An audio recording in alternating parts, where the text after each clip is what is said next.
Hello and welcome everyone. यहाँ पे आज हम डिस्कस कर रहे हैं क्लास 10 के अंदर एक न्यू लेक्चर। और इस न्यू लेक्चर के अंदर हम लाए हैं एक और स्पेशल टाइप का ऑर्गन डाइजेस्टिव सिस्टम में जो हेल्प करेगा। तो यहाँ पे हम लाए हैं आज पैनक्रियास। ठीक है, आज यहाँ पे हम डिस्कस करते हैं पैनक्रियास को। पैनक्रियास के लिए एक जनरल टर्म यूज किया जाता है heterocrine gland. Heterocrine gland. Pancreas को हेट्रोक्राइन ग्लैंड क्यों कहते हैं? Because pancreas secretes endocrine and exocrine gland. क्यों कहते हैं? क्योंकि यहाँ पे जो पैनक्रियास है, ये pancreas endocrine and exocrine glands को सिक्रीट्स करती हैं। एक्सोक्राइन भी और एंडोक्राइन ग्लैंड्स को क्या करती हैं? ये सिक्रीट्स करती हैं। इसलिए इसको हम क्या कर रहे हैं? हेट्रोक्राइन ग्लैंड कहते हैं। इसको बाद में डिस्कस करेंगे हम। तो पहले इसकी पोजीशन देख लेते हैं। तो जनरली अगर हम देखें पैनक्रियास को, तो ये एक इलोंगेटेड फ्लैटेंड ऑर्गन है। Elongated flattened organ, flattened organ, right. And आपको दिखेगा located in the abdominal cavity behind stomach. Location क्या है इसकी? Located in the abdomen cavity, in the abdominal cavity, abdominal cavity behind stomach, behind stomach. ठीक है, हमें कहाँ पे दिखता है ये? एब्डोमन कैविटी में तो होती हैं, बट बिहाइंड स्टमक। ठीक है। Pancreas act as a, pancreas act as both exocrine and endocrine gland, both exocrine and endocrine gland. ठीक है, तो जिसके बेस पे हम इसको क्या कहते हैं? हेट्रोक्राइन ग्लैंड कहते हैं। क्या कहते हैं? Heterocrine gland. तो देखते हैं डियर स्टूडेंट, इसका लोकेशन देखते हैं, स्ट्रक्चर देखते हैं। तो जनरली हमें दिखाई देता है ये लीफ लाइक दिखाई देता है। कैसा दिखाई देगा? लीफ लाइक दिखाई देगा। आप जानते हैं इस टाइप से। सपोज यहाँ पे हम बना रहे हैं एक स्ट्रक्चर। स्ट्रक्चर है किसका? स्टमक का। स्टमक के नीचे आपको दिखेगा एक स्पेशल टाइप का ग्लैंड, और ये ग्लैंड आपको इस टाइप से दिखाई देगा। ये इस टाइप से लीफ लाइक होता है। अब ये लीफ लाइक जो ग्लैंड है पैनक्रियास, तो यहाँ पे हमें इस टाइप से इस पे सेल दिखाई देंगे। इस टाइप से सेल का अरेंजमेंट होता है। इसमें छोटे छोटे सेल्स होते हैं। अब देखते हैं इन सेल्स को क्या कहते हैं।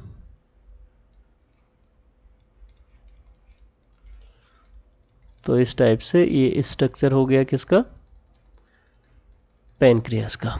ये ऊपर स्टमक, स्टमक के बिहाइंड क्या नजर आ रहा है हमें? पैनक्रियास। अब यहाँ पे हम देखेंगे पैनक्रियास के अंदर इस टाइप से छोटे छोटे सेल होते हैं। इन सेल्स को कहते हैं हम islets of Langerhans. Islets of Langerhans, islet of Langerhans, Langerhans, right. ये जो आइलेट्स ऑफ लैंगरहैंस हैं, ये स्पेशल सेल्स हैं। क्या है? स्पेशल सेल है। ये स्पेशल सेल क्यों है डियर स्टूडेंट? क्योंकि ये रिलीज करते हैं स्पेशल टाइप के hormone, insulin and glucagon. Insulin and glucagon को रिलीज करते हैं कौन से सेल? आइलिड्स ऑफ लैंगरहैंस, ठीक है। और ये कैसे नेचर के होते हैं? एंडोक्राइन नेचर के, एंडोक्राइन नेचर के। तो दैट मीन्स क्या हो जाएगा, यहां से आप क्या देखेंगे, ये जो सेल्स हैं ये कहां से रिलीज होते हैं? डायरेक्टली रिलीज फ्रॉम ब्लड, ठीक है। एक बात मैं पहले आपको समझा देता हूं कि एंडोक्राइन और एक्सोक्राइन क्या होता है। एंडोक्राइन मीन्स होता है जो एंजाइम्स जो हार्मोन्स कहाँ से रिलीज होते हैं? फ्रॉम ब्लड से, ठीक है। इन हार्मोन्स को हम कहते हैं एंडोक्राइन ग्लैंड, ठीक है। और सेकेंड वन, जो भी एंजाइम्स डक्ट से रिलीज होती हैं, ठीक है। डक्ट एक स्पेशल टाइप का स्ट्रक्चर होता है जो कि डायरेक्टली हमारे सेल और टिश्यू से एंजाइम्स का सिक्रीशन होता है, ठीक है। तो एंडोक्राइन जो ग्लैंड होते हैं वो डक्टलेस होते हैं एंड एक्सोक्राइन ग्लैंड जो है वो डक्ट्स ग्लैंड्स होते हैं, ठीक है। तो इसको समझेंगे आप। तो आईलिड्स ऑफ लैंगरहैंस जो सेल्स हैं, ठीक है, ये यहाँ पे एंडोक्राइन नेचर के होते हैं। तो इसमें ब्लड भी पार्टिसिपेट करेगा और ब्लड के साथ यहाँ पे इंसुलिन एंड ग्लूकेगॉन का क्या होता है, यहाँ पे सिक्रीशन होता है। इंसुलिन और ग्लूकेगॉन के मैंने फंक्शन आपको प्रीवियस लेक्चर के अंदर बता दिए थे, ठीक है। दूसरे फॉर्म में यहाँ पे क्या है, ये जो आपको स्ट्रक्चर दिखाई दे रहे हैं ये स्ट्रक्चर है एक दूसरे टाइप के सेल पैनक्रियाज में मिलते हैं, ठीक है। इन दूसरे टाइप के सेल को कहते हैं एस्नी सेल, एस्नी सेल। और ये सेल्स क्या करते हैं, 99% सेल यहाँ पे होते हैं किसके अंदर? पैनक्रियाज के अंदर। कौन से सेल? एस्नी सेल्स, ठीक है। और ये हैं कैसे नेचर के?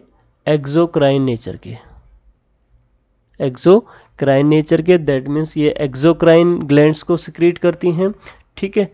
और एक्सोक्राइन ग्लैंड्स सिक्रीट करेगी यहाँ पे सिक्रीट करती हैं सम एंजाइम्स। ये जो ग्लैंड है एक्सोक्राइन ग्लैंड, ये सिक्रीट्स करती हैं some enzymes, that mean pancreatic enzyme, and ये सिक्रीट्स करती है HCO3, ठीक है, एंड वाटर, ठीक है। तो ये जो एस्नी सेल्स हैं एक्सोक्राइन ग्लैंड्स नेचर के हैं, एंजाइम्स का सिक्रीशन करते हैं, HCO3 का सिक्रीशन करते हैं एंड वाटर का सिक्रीशन करते हैं एस्नी सेल्स। तो यहाँ पे आप देख पा रहे होंगे, तो एंजाइम्स तो यहाँ पे काम करेंगे किसमें? डाइजेशन में हेल्प करेंगे। और बाइकार्बोनेट ये क्या करेगा, जो एसिडिक फूड है उसको क्या करेगा, न्यूट्रलाइज कर देगा। और वाटर भी यहाँ पे मूवमेंट में हेल्प करता है, ठीक है। और इंसुलिन और ग्लूकेगॉन का फंक्शन मैंने आपको प्रीवियस लेक्चर के अंदर बता दिया है। ये दोनों के दोनों आइलेट्स ऑफ लैंगरहैंस सेल से रिलीज होती हैं। एक बीटा सेल्स कहते हैं एक को, और दूसरा एक बीटा सेल से रिलीज होती है और एक अल्फा सेल्स गामा सेल से रिलीज होती हैं, ठीक है। अब यहाँ पे हम देखते हैं, आपको पता है पैनक्रियाज की जो ये स्पेशल टाइप की आपको लाइन दिखाई होगी, दे रही होगी। ये जो लाइन है ये क्या है, एक स्पेशल डक्ट है। क्या है? डक्ट। प्रीवियस लेक्चर में भी मैंने आपको बताया था, ये जो डक्ट है इसे हम क्या कहते हैं, पैनक्रियाटिक डक्ट। तो पैनक्रियाटिक डक्ट्स जो है यहाँ से रिलीज होंगे जो भी एंजाइम्स, पैनक्रियाटिक जूस से बहुत सारे एंजाइम्स रिलीज होते हैं, ठीक है। और ये एंजाइम्स रिलीज होके पैनक्रियाटिक डक्ट के थ्रू कहाँ ओपन होते हैं, इंटेस्टाइन में ओपन होते हैं। कहाँ ओपन होते हैं? इंटेस्टाइन में ओपन हो जाएंगे। अब यहाँ पे इंटेस्टाइन में भी क्या होता है, एक स्पेशल टाइप का एंजाइम होता है जो कि पैनक्रियास के अंदर कुछ इनएक्टिव एंजाइम्स है उनको क्या कर देता है, एक्टिवेट कर देता है। तो इंटेस्टाइन के अंदर एक स्पेशल टाइप का एंजाइम्स रिलीज होता है जिसे कहा जाता है इंटरो इंटेस्टाइन, इसको क्या कहा जाता है, इंटरो, यहाँ पे एक एंजाइम होता है ड्यूडेनम में, इंटरोकाइनेज, इंटरोकाइनेज। तो इंटरोकाइनेज एंजाइम पैनक्रियाज में प्रेजेंट स्पेशल टाइप्स के एंजाइम्स को क्या कर देता है, एक्टिवेट कर देता है। ठीक है, तो अब यहाँ पे देखते हैं पैनक्रियाज के अंदर कौन कौन से एंजाइम्स प्रेजेंट होते हैं और कैसे ये एक्टिवेट होते हैं। तो मैं आपको फिर से बता दूं, पैनक्रियाज के अंदर बहुत सारे एंजाइम्स रिलीज होते हैं। एक होता है ट्राइप्सिनोजन, तो ट्राइप्सिनोजन पैनक्रियाज के अंदर पैनक्रियाटिक जूस के अंदर रिलीज होगा और यहाँ से डक्ट के थ्रू कहाँ एंटर करेगा, इंटेस्टाइन में। ठीक है, इसी टाइप से यहाँ पे एक और पैनक्रियाटिक अमाइलेज रिलीज होता है और पैनक्रियाटिक अमाइलेज रिलीज होने के बाद कहाँ पे एंटर करेगा, फिर इंटेस्टाइन में। ठीक है, और एक होता है स्टेप्सिन, स्टेप्सिन भी यहाँ रिलीज होता है और कहाँ पे एंटर करता है, इंटेस्टाइन में। और ये यहाँ पे पैनक्रियाज के अंदर इनएक्टिव फॉर्म में होते हैं और इंटेस्टाइन में आने के बाद किस फॉर्म में कन्वर्ट हो जाते हैं, एक्टिव फॉर्म में कन्वर्ट हो जाते हैं। तो सबसे पहले देखते हैं यहाँ पे सबसे पहले हम ले रहे हैं ट्राइप्सिनोजन, पहला एंजाइम है यहाँ पे पैनक्रियाज का, ट्राइप्सिनोजन, ट्राइप्सिनोजन। तो ट्राइप्सिनोजन कैसा फॉर्म में है, इनएक्टिव फॉर्म में है। अभी ये किसी भी फूड पार्टिकल्स को क्या नहीं कर पाएगा, ब्रेक नहीं कर पाएगा। बट जैसे ही इसमें एक्ट करता है कौन सा एंजाइम, इंटरोकाइनेसिस, इंटरोकाइनेसिस एंजाइम यहाँ पे एक्ट करेगा इसके ऊपर, ये कन्वर्ट हो जाएगा किसमें, ट्रेप्सिन में। किसमें कन्वर्ट होगा, ट्रेप्सिन। और ट्रेप्सिन कैसा फॉर्म है, एक्टिव फॉर्म है किसका, ट्रेप्सिनोजन का। ठीक है, आगे देखते हैं। अब ये क्या करेगा, ये ट्रेप्सिन एक्ट करेगा किसके ऊपर, प्रोटीन के ऊपर। अब ये ट्रेप्सिन प्रोटीन एंड पेप्टाइड्स के ऊपर एक्ट करेगा और एक्ट करने पे यहाँ पे अब ये एंजाइम बन गया प्योर एंजाइम ट्रेप्सिन। और ये ट्रेप्सिन प्रोटीन्स को ब्रेक डाउन कर देगा स्मॉलर पेप्टाइड्स में, स्मॉलर पेप्टाइड्स में एंड अमाइनो एसिड्स में, अमाइनो एसिड में। ठीक है, क्योंकि जो पेप्टाइड्स हैं वो फाइनली ब्रेक हो जाते हैं किसमें, अमाइनो एसिड में। ठीक है, इसी टाइप से यहाँ पे क्या होता है, जो स्टार्च है, तो अमाइलोप्सिन पैनक्रियाटिक अमाइलेज होता है ये, तो यहाँ पे अमाइलेज के थ्रू लेफ्ट ओवर स्टार्च, एक स्टार्च जो हमने माउथ के अंदर देखा था, स्टार्च का ब्रेकडाउन हुआ था किसमें, with the help of salivary glands, किसमें, माल्टोज में।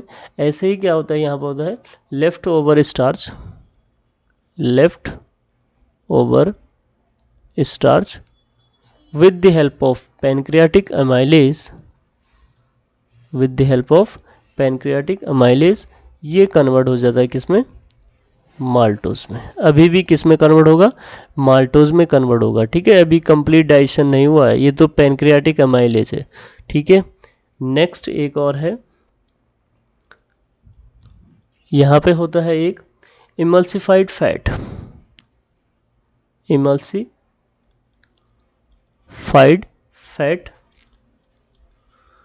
कुछ फैट तो बाइल जूस क्या कर लेता है, ब्रेक कर देता है। ठीक है, बाइल जूस के थ्रू ब्रेक हो जाता है। बट कुछ और जो फैट होता है वो किसके थ्रू, पैनक्रियाटिक जूस से रिलीज स्टेप्सिन के थ्रू, स्टेप्सिन के थ्रू यहाँ पे किस में कन्वर्ट होता है, ये फैटी एसिड एंड ग्लिसरॉल्स में, फैटी एसिड्स एंड किस में ब्रेक डाउन होगा, इसका ग्लिसरॉल में ब्रेक डाउन होगा, ग्लिसरॉल में ब्रेक डाउन होता है। तो ये कुछ स्पेशल टाइप के एंजाइम्स होते हैं जो कि रिलीज होते हैं फ्रॉम पैनक्रियाटिक जूस। क्लियर? तो ये हो गया कुछ स्पेशल फंक्शन किसके, पैनक्रियास के। अब लेते हैं हम यहाँ पे फाइनली कौन से, इंटेस्टाइनल जूस। फाइनली अब हम देखते हैं यहाँ पे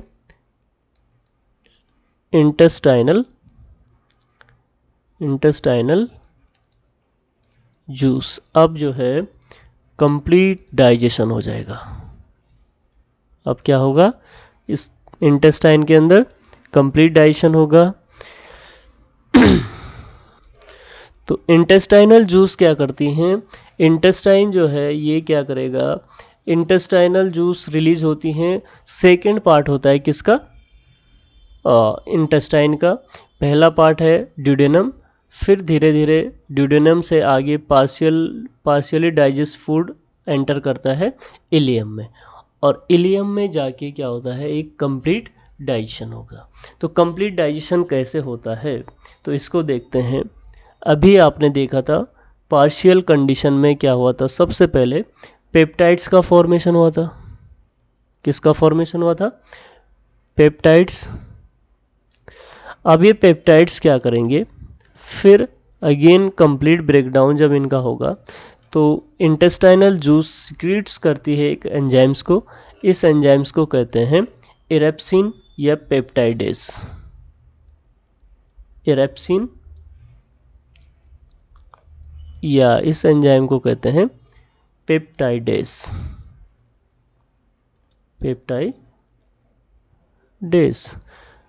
और ये पेप्टाइडेस पेप्टाइड्स को कन्वर्ट कर देगा किसमें, अमाइनो एसिड में। ठीक है, तो पेप्टाइड्स ब्रेक हो जाएंगे किसमें, अमाइनो एसिड में, with the help of erepsin and peptidase. Again आपने देखा होगा यहाँ पे अभी पार्शियल डाइजेशन में क्या हुआ था, माल्टोज बना था। ठीक है, डाइसेक्राइड्स। अब माल्टोज भी फाइनली क्या हो जाएगा, इलियम के अंदर डाइजेस्ट हो जाएगा, और यहाँ पे इंटेस्टाइनल जूस रिलीज होती है, रिलीज करती है एंजाइम माल्टेज, और माल्टेज इसको कन्वर्ट कर देगा किसमें, फाइनल प्रोडक्ट ग्लूकोज। ठीक है, तो मोनोमर क्या है, ग्लूकोज। ठीक है, अगेन एक और है, कुछ मटेरियल होता है सुक्रोज। तो सुक्रोज का ब्रेकडाउन होगा किसमें, ग्लूकोज एंड फ्रुक्टोज में, with the help of enzyme sucrase. ठीक है, तो ये ब्रेक कर जाता है किसमें, ग्लूकोज में प्लस फ्रुक्टोज में। ठीक है, तो सुक्रोज ब्रेक कर जाता है ग्लूकोज एंड फ्रुक्टोज में। ठीक है ना। अगेन एक और होगा, यहाँ पे है लैक्टोज। तो लैक्टोज का ब्रेकडाउन होगा, ये होता है मिल्क शुगर, ये है मिल्क शुगर। तो मिल्क शुगर का ब्रेकडाउन होगा, कंप्लीट ब्रेकडाउन किसके अंदर, इंटेस्टाइन के अंदर। किसके हेल्प से, with the help of intestinal juice release करता है एक एंजाइम लैक्टेज।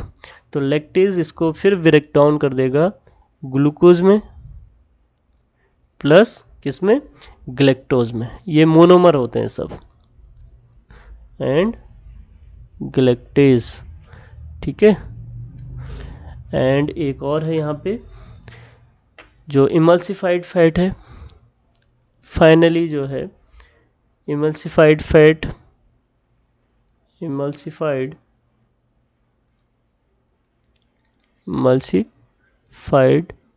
फैट, ये क्या होता है, यहाँ पे इंटेस्टाइनल एक एंजाइम रिलीज होती है जिसे कहते हैं लाइपेज, और ये लाइपेज क्या करता है, फैटी एसिड और ग्लिसरॉल में इसको क्या कर देता है, ब्रेक कर देता है। ग्लिसरॉल में इसको ब्रेक कर देगा। तो इस टाइप से क्या हो गया है, यहाँ पे कंप्लीट डाइजेशन हो गया है। कैसा डाइजेशन, कंप्लीट डाइजेशन हो गया है। अब यहाँ से क्या होगा, फाइनली एब्जॉर्प्शन होगा। अब यहाँ से क्या होगा, एब्जॉर्प्शन ऑफ फूड। क्या होगा यहाँ से, एब्जॉर्प्शन ऑफ फूड। तो एब्जॉर्प्शन भी क्या होता है, किसके अंदर होता है, इलियम और सीकम के अंदर एब्जॉर्प्शन भी होता है। ठीक है, तो देखते हैं कैसे एब्जॉर्प्शन होता है, इसे हम देखेंगे नेक्स्ट लेक्चर के अंदर। बट आपने देखना है कंप्लीट जो डाइजेशन हो रहा है वो ड्यूडेनम और कुछ किस में हो जाएगा, इलियम के अंदर होगा। तो इस टाइप से ये हो गया है कंप्लीट डाइजेशन। जो भी पहले क्या थे, पॉलीमर थे, पॉलीमर डाइमर में कन्वर्ट हुए और डाइमर अब फाइनली किस में, मोनोमर में कन्वर्ट हो जाते हैं। और ये जो मोनोमर कंपाउंड्स हैं ये किस में ईजिली क्या होते हैं, एब्जॉर्प्शन में हेल्प करते हैं। ठीक है, तो आगे देखेंगे हम एब्जॉर्प्शन ऑफ फूड।